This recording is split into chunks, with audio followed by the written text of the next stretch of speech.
ज्यादा काम करो, कम सोचो, बाकी का सब भूल जाओ। ऐसा गौतम बुद्ध ने कई सालों पहले अपने शिष्यों से क्यों कहा था? इसके पीछे का रहस्य क्या है? आज इस रहस्य को हम गौतम बुद्ध की कहानियों के माध्यम से जानेंगे। तो दोस्तों, पहली कहानी है हर समय खुश कैसे रहें। एक शिष्य की कहानी। यह कहानी है एक बुद्धिस्ट साधु की और एक गरीब व्यक्ति की। यह कहानी आपको बताएगी कि कैसे हर परिस्थिति में खुश रहें। एक जंगल में एक शांत रहता था संत के आश्रम में कई सारी गायें थी। एक दिन संत के पास एक गरीब व्यक्ति आया और उसने संत से कहा कि मेरे पास रहने के लिए कोई जगह नहीं है और कई दिनों से मैं भूखा, और आप मुझ पर अपनी कृपा करो और मुझे अपना शिष्य बना लो ताकि मैं आपके साथ आपके आश्रम में रह सकूं। संत ने इस गरीब व्यक्ति की बात मान ली और उसे अपना शिष्य बना लिया। संत ने उसे गाय दे दी और कहा कि तुम इस गाय की सेवा करो तथा इससे मिलने वाला दूध केवल तुम्हारा ही होगा। इसके अलावा रोज तुम 2 बार भगवान के नाम का जाप भी किया करो। संत की बात को मानते हुए शिष्य ने गाय की सेवा करनी शुरू कर दी और रोज भगवान का नाम लिया करता था। गाय से मिलने वाला दूध शिष्य खुद बड़ी की मात्रा पी जाता था। आश्रम में रहकर शिष्य काफी खुश था और एक दिन उसने संत का धन्यवाद करते हुए उनसे कहा कि आप की वजह से ही मेरा जीवन सुखी हो पाया है। संत मुस्कुराकर बोले, ये तो अच्छा है, लेकिन उसके कुछ दिन बाद ही गायब हो गई। गायब होने के कारण शिशु को दूध नहीं मिल रहा था, जिसकी वजह से उसने पूजा करना भी छोड़ दिया और दुखी रहने लग गया। शिष्य ने संत से मुलाकात की और संत को बताया कि उसकी गाय खो गई है, जिसकी वजह से उसका मन मंत्र जाप में भी नहीं लग रहा और वह कई दिनों से दुखी है। यह बात सुनकर संत ने कहा, यह भी अच्छा है। कुछ समय बाद शिष्य को गाय वापस मिल गई और वह फिर से खुश रहने लग गया। शिष्य ने यह बात संत को बताई। संत ने गाय मिलने की बात सुनकर कहा कि यह तो अच्छा है। यह सुनते ही शिष्य हैरान हो गया और उसने संत से कहा, मेरे जीवन की हर परिस्थिति में आप अच्छा है, यही क्यों कहते हैं? संत ने जवाब देते हुए कहा, सुखी और सफल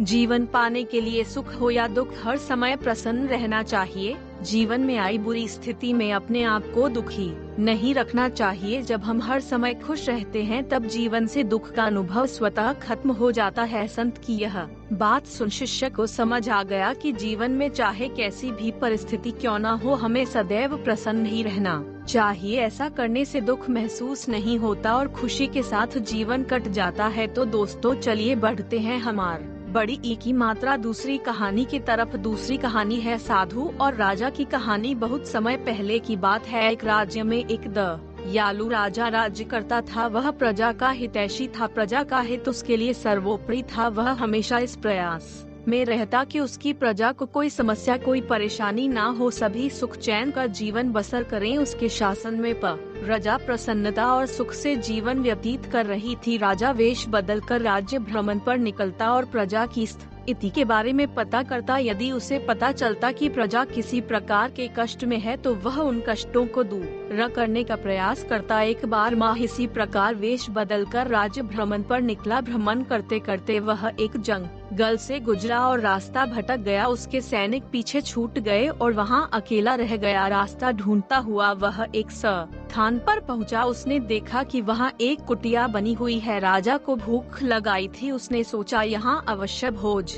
की व्यवस्था हो जाएगी। उसने अपने घोड़े को एक पेड़ से बांधा और कुटिया में प्रवेश किया। हुआ एक साधु की कुर्ती अभी गेरुआ वस्त्र धारण किए एक साधु पेड़ के नीचे आसन लगाकर बैठे थे। उनकी आंखें बंद थी और हुए ध्यान में लीन थे। राजा ने देखा कि उस स्थान का वातावरण बहुत ही सुंदर है। पेड़ पौधे हरे भरे हैं, जिनमें फूल और फल लगे हुए हैं। पंछी उन्मुक्त होकर विचरण कर रहे हैं। राजा यह देखकर बड़ा प्रसन्न हुआ। वह साधु के पास गया और उन्हें प्रणाम कर उसके सामने घुटनों के बल बैठ गया। साधु ने आहट पाकर आंखें खोली और अपने सामने एक नौजवान को पाया। उसके मुख का तीस देखकर ही साधु समझ गए कि वह कोई राजसी व्यक्ति है। राजा ने उन्हें बताया कि वह रास्ता भटक गया है। साधु ने उसे अपने आश्रम में शरण दी। खाने के लिए मीठे फल दिए। राजा ने कब बड़ी ई की मात्रा उतने मीठे फल नहीं खाए थे। उसके चकित होकर पूछा, गुरुवार, आज तक मैंने इतने मीठे और स्वादिष्ट फल नहीं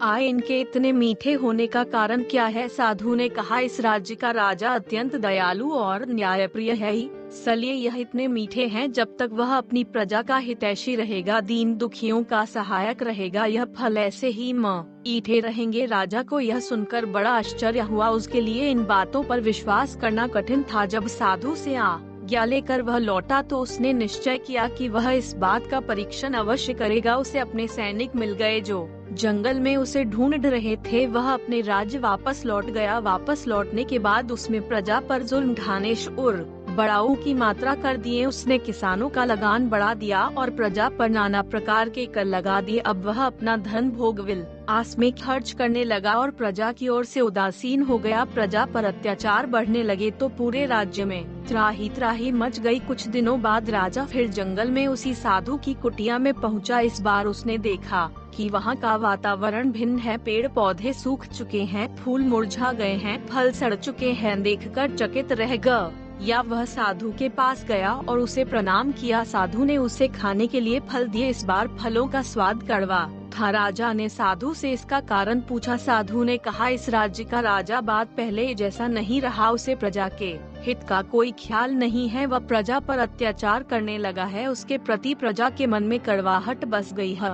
एक ही मात्रा, इसीलिए इन फलों का स्वाद कड़वा है। राजा साधु की कुटिया से अपने राज्य लौट आया। उसे साधु की बात समझ आ गई थी। अगले दिन से वह फिर से अपनी प्रजा का ध्यान रखने लगा। उसके बदलते ही फिर से प्रकृति ने अपना रंग बदला और हरी भरी हो गई। तो दोस्तों, इस कहानी से हमें यह सीख मिलती है, जैसा कर्म करोगे वैसा ही फल मिलेगा। यदि अच्छे कर्म करोगे तो अच्छा फल मिलेगा, बुरे कर्म करोगे तो बुरा। यदि हम किसी को कड़वाहट देंगे तो बदल एक ही मात्रा में हमारे जीवन में भी कड़वाहट घुल जाएगी। इसलिए हमेशा सबका भला करें। तो दोस्तों, चलिए बढ़ते हैं हमारी तीसरी कहानी की तरफ। तीसरी कहानी एक गुरु और शिष्य की कहानी। एक गुरु अपने शिष्य के साथ कहीं जा रहे थे। चलते चलते उन्हें प्यास लगी तो वे दोनों एक खेत के पास जाकर रुक गए। खेत की हालत देखकर लगता था कि खेत का आकार मालिक खेत पर जरा भी ध्यान नहीं देता है। उन्होंने देखा खेत में एक घर भी है। दोनों जाकर दरवाजा खटखटात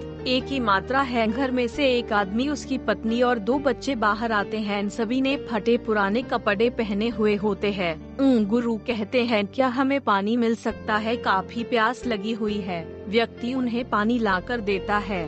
फिर गुरु कहते हैं, आपका खेत इतना अच्छा है लेकिन इसमें कोई भी फसल क्यों नहीं बोई गई? शक्ति क्या आता है? हमारे पास एक भैंस है जो काफी दूध देती है, जिसे बेचकर और पीकर हमारा गुजारा हो जाता है। इसलिए बेवजह खेत बड़ी की मात्रा क्यों करो? गुरु कहते हैं, क्या हम आज की रात यहाँ रुक सकते हैं? कल सुबह होते ही हम यहाँ से निकल जाएंगे। एक ही मात्रा व्यक्ति कहता है, ठीक है, आप यहाँ रुक सकते हैं। आधी रात होते ही गुरु अपने शिष्यों से कहते हैं, उठो, हमें अनुस्वार अभी के अभी यहाँ से निकलना है, लेकिन जाने से पहले हम इस व्यक्ति की भैंस को पहाड़ से गिराकर मार देंगे। यह सुनकर शिष्य को काफी बुरा लगा हो, लेकिन वो अपने गुरु की बात टाल नहीं पाया। वे दोनों रातों रात भैंस को मारकर वहाँ से भाग जाते हैं। 10 वर्ष बाद जब शिष्य अपनी शिक्षा पूरी कर लेता है, तब वह सोचता है कि उन्हें अपनी गलती को सुधारा जाए। उस आदमी के पास वापस जाकर उसकी मदद की जाए। शिष्य उसी गांव उसी जगह वापस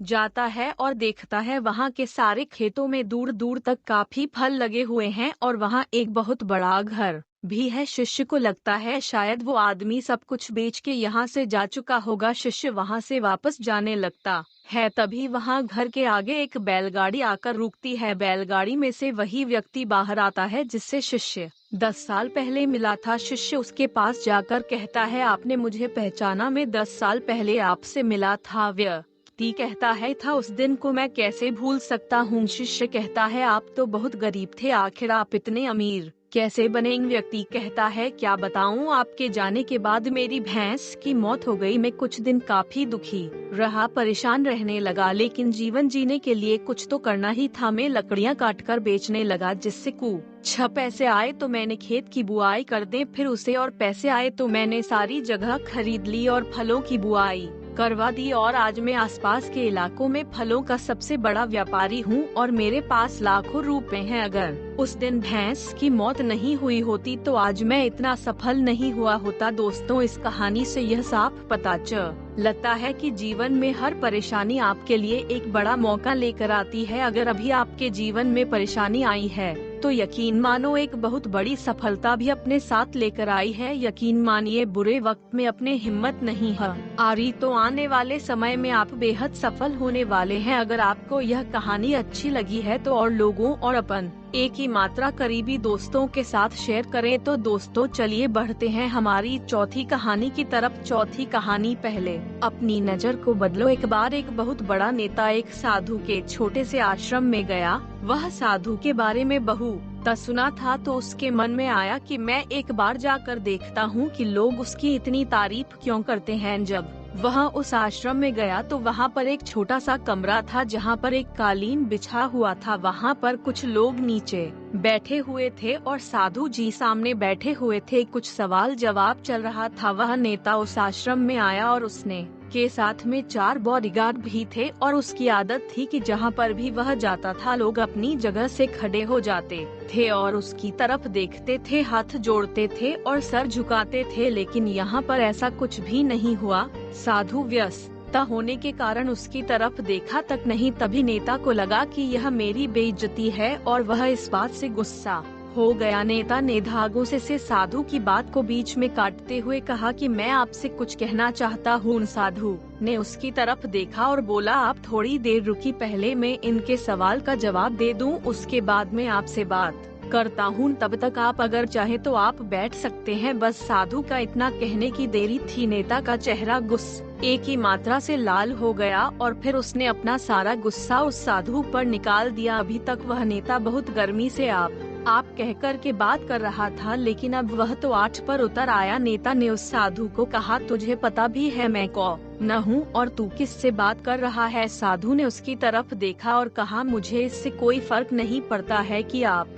कौन हैं, लेकिन आप जो कोई भी है, अगर आप चाहते हैं कि मैं आपके सवाल का जवाब दूं कि आपसे बात करो तो आप को कुछ देर रुकना होगा। और साधु की यह कहते हैं नेता गुस्से से पागल हो गया और वहीं सबके सामने चीखने चिल्लाने लग गया। अब मैं तुझे तेरी असली औकात दिखाऊंगा। तूने मुझसे पंगा लेकर के ठीक नहीं किया, तुझे पता भी है मैं तेरे बारे में क्या सोचता हूँ। साधु ने फिर से नेता की तरफ देखा और बड़े ही प्रेम से कहा कि मुझ एक ही मात्रा इससे कोई फर्क नहीं पड़ता कि आप मेरे बारे में क्या सोचते हैं। आप जो चाहे वह मेरे बारे में सोच सकते हैं। फिर नेता ने उससे कहा कि तू चाहे सुनना चाहता है या नहीं, लेकिन मैं तुझे यही सबके सामने बताऊंगा कि छोटी ई की मात्रा मैं तेरे बारे में क्या सोचता हूँ। तो कोई साधु नहीं है, तू एक बहुत ही घटिया इंसान है, तो एक ढोंगी पाक डी है और यहाँ पर जितने भी लोग बैठे हैं उन सबको बेवकूफ बना रहा है। तेरा बस एक ही मकसद है, इन लोगों का बड़ी ई की मात्रा जेब में जितना भी पैसा है वही सब तेरे पास में आ जाए, तो अपने फायदे के लिए लोगों का इस्तेमाल कर रहा है। और अब मैं तुझे नहीं छोड़ने वाला हूँ, पूरी दुनिया के सामने तेरा पर्दाफाश करके रहूंगा। लेकिन उसके ना बोलने के बाद भी हल्की सी मुस्कान उस साधु के चेहरे पर बनी ही रही। यह देखकर माहौल भी तिलमिला गया और उसने कहा, अब बहुत हो गया, यहाँ 1 मिनट भी नहीं रुकने वाला, लेकिन अभी भी तेरे पास मौका है। अगर मुझसे माफी मांगनी है या मुझसे कुछ कहना है तो कह सकते हो। इतना सब होने के बाद भी साधु के चेहरे पर एक मुस्कान थी और वह बिल्कुल शांत था। और फिर उन्होंने अपनी आंखें बंद करें और फिर साधु ने अपनी आंखें खोली, हाथ जोड़ और कहा कि मुझे आपसे कोई गिला शिकवा नहीं है, आपके लिए मेरे मन में कोई भी गलत ख्याल नहीं है। जो भी मेरे बारे में आपने कहा वह आपकी अपनी सोच थी, तो मुझे आप में कोई भी बुराई नजर नहीं आती है। मुझे आप बहुत ही भले इंसान लग रहे हैं। और साधु के इतना कहते ही नेताजी का दिमाग 7वें आसमान पर पहुंच गया। उसके चेहरे पर एक अजीब सी खुशी थी, क्योंकि उस साधु ने वही कहा जो बाकी सब लोग उस नेता को कहते हैं। और वह खुशी खुशी उस आश्रम से अपने घर की तरफ चला गया और जाकर के अपने पिताजी के साथ में बैठ गया। उसके पिताजी ध्यान में थे। उन्होंने पूरी जिंदगी सिर्फ लोगों की सेवा करें और बदले में कुछ भी उम्मीद नहीं किया। तो थोड़ी देर बाद जब उन्होंने अपनी आंखें खोली और देखा अपने बेटे को अपने साथ बैठे हुए, तो उनके बेटे के चेहरे पर आज एक अजीब सी खुशी थी जो आज से पहले उन्होंने कभी नहीं देखी थी। फिर उसने एक एक करके सब कुछ बताया, किया जब क्या हुआ, किस तरह सेवा आश्रम गया और वहाँ पर क्या हुआ, उसने क्या कहा और साधु जी ने क्या कहा। उसके पिता आज इन्हें पूरी बात सुनी तो थोड़ा सा मुस्कुराए और अपने बेटे को देख कर के बोले कि उन्होंने तुम्हारी तारीफ नहीं करे, क्योंकि उन्होंने वहाँ नहीं कहा कि जो तुम हो, उन्होंने कहा कि जो वह खुद है, और तुमने जो भी कुछ उनको कहा वो नहीं कहा कि जो वो है, बल्कि तुमने वह कहा जो तुम खुद हो। यही बात हुई में भी कही गई है, यथा दृष्टि तथा सृष्टि। यह दुनिया तुम्हें भी इसी नहीं दिखती जैसी दुनिया है, यह दुनिया में ऐसी दिखती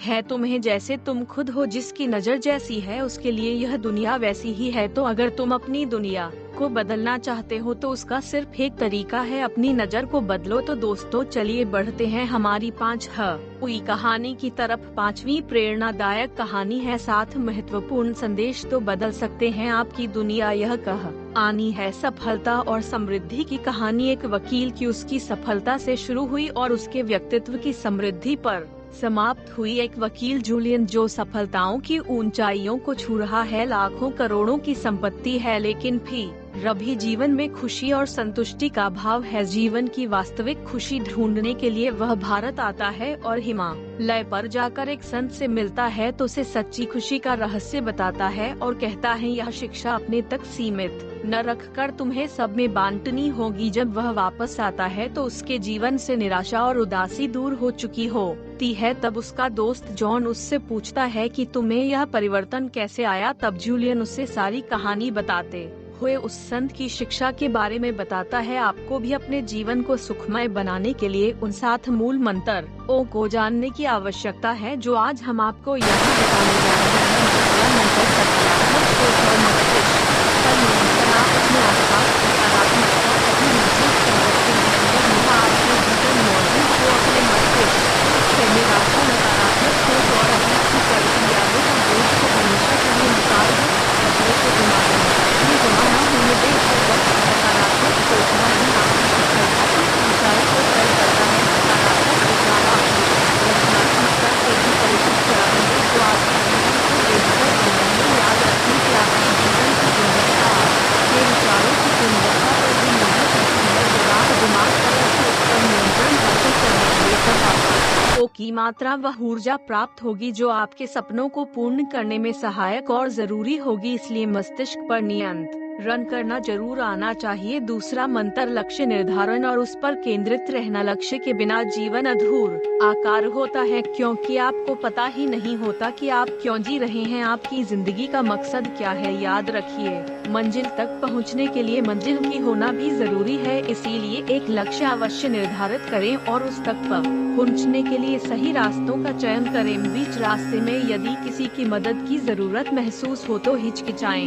नहीं बल्कि खुलकर अपनी बात कहें, लेकिन रुके नहीं। आपको किसी भी परिस्थिति में लक्ष्य से भटकना नहीं है। तीसरा मंत्र निरंतर सुधार। अपने डर और अपनी कमियों कमजोरियों को पहचानें, उनका सामना करें और जल्द से जल्द उन्हें दूर करने की कोशिश करें। ध्यान रखें कि असफलता ही सफलता की ओर बढ़ने की प्रेरणा देती है। इसीलिए अपनी गलतियों से हार न माने बल्कि उनसे सीखें और आगे बढ़े। ज्ञान का भी पूर्ण नहीं होता, इसलिए हमेशा हर चीज से कुछ न कुछ सीखते रहना चाहिए। चौथा मंत्र आत्म संयम और अनुशासन। सुखद जीवन के लिए चौथी सबसे महत्वपूर्ण चीज है अनुशासन और आत्म संयम। ये आपके व्यक्तित्व को मजबूती प्रदान करती है। इसलिए अपने आप को अनुशासित करें और संयमित जीवन जिए। अंदर की जिज्ञासा को कभी मन में न दें क्योंकि यही जिज्ञासा कुछ नया करने, नया सीखने के लिए आपको हमेशा प्रेरित करेगी। पांचवा मंत्र वक्त की कद्र करें। कल करे सो आज कर, आज करे सो अब पल में पलय होएगी बहुरी करेगा कब। कबीर दास जी हमें अपने इस दौरे से सीखते गए हैं कि जो काम करना चाहते हो तो आज ही कर लेना चाहिए, बल्कि अभी ही कर लेना चाहिए।